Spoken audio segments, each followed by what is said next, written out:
Pozdrav moji pratioci kanala Selo i Zavičaj. Danas ću vam predstaviti ovaj objekat, ovu kuću koja vidite da je potonula. To je kuća mojih roditelja. U ovoj kući što vidite, ovdje sam se oženio 1992. I ovdje sam prve bračne noći proveo sa svojom ženom.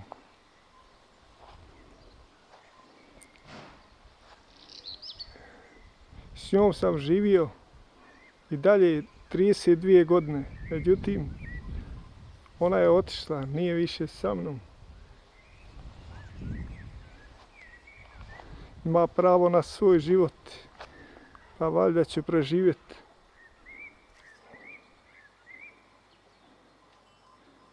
Ovo dole je naša kuća gdje smo živjeli. Sada je pusta. Ali moja priča se veže za ovaj objekat. A hajde da vidimo šta je to.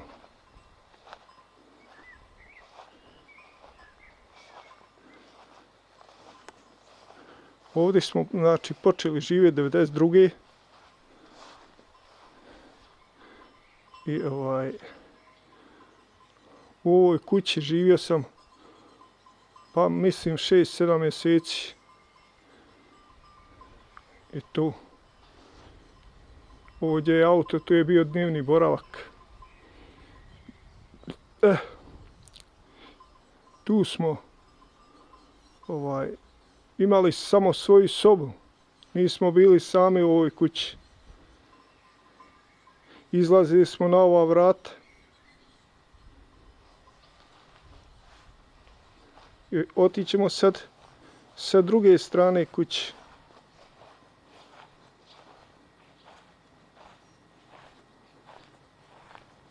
I da vidimo otuda šta je to zanimljivo.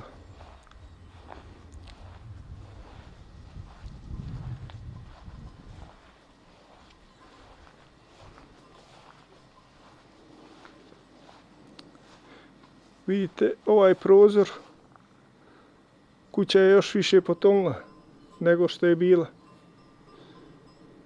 Ali po sebi ovaj prozor ima svoju priču.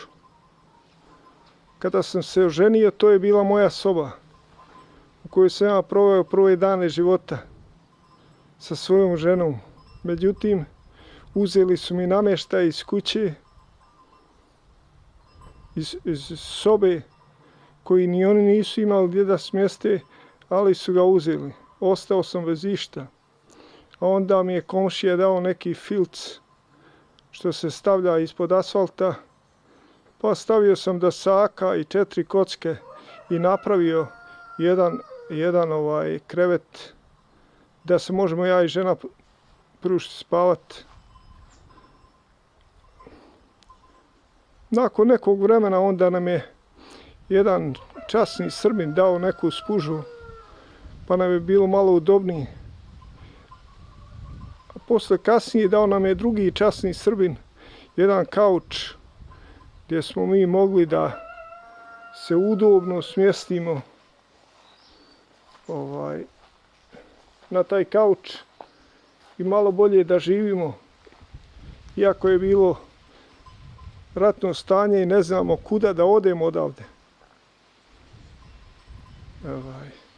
Morali smo tu biti i tu smo i bili punih pa možda 6 ili 7 mjeseci, ne mogu vam tačno reći. Ali ono što je najviše nas ovdje i što najviše pamtimo sa ovog mjesta i ovog prozora jeste to da nam je bio zabranjen izlaz nakon nekog vremena na ona tamo vrata koja smo vam pokazali naša su vrata zablokirali iz sobe i mi smo mogli samo izlaziti na ovaj prozor koji vidite.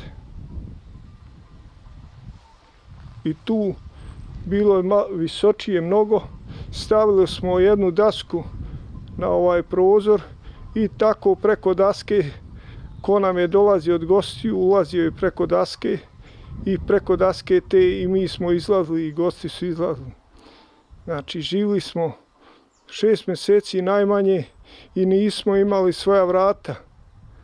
To ko ne razumije kako možeš da nemaš svoja vrata, može. Zato što smo imali samo izlaz na prozor i ulaz na prozor. Ali morali smo da živimo. I lijepo smo živjeli sa svojom ženom. Lijepo. Znači, 32 godine. Napravili smo sebi i kuću.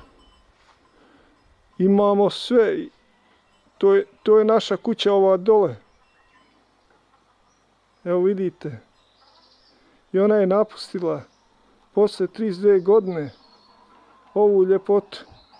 Sada, kad imamo svo vrijeme svijeta samo za sebe, ona je otišla, ali to je njezin izbor.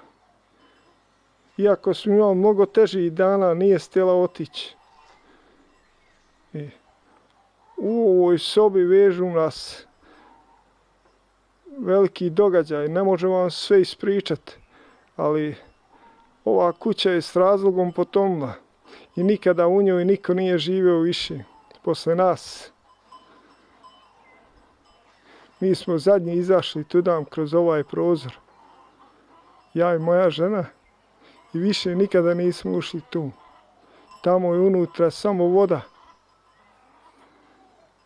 i poneki dokaz na zidu iz toga vremena.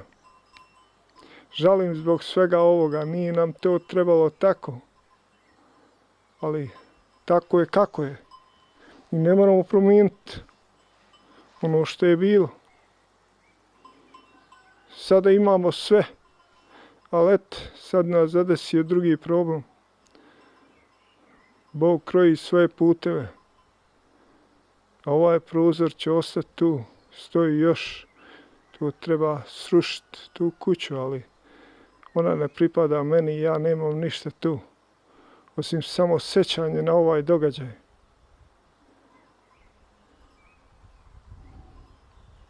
I tako, ne znam.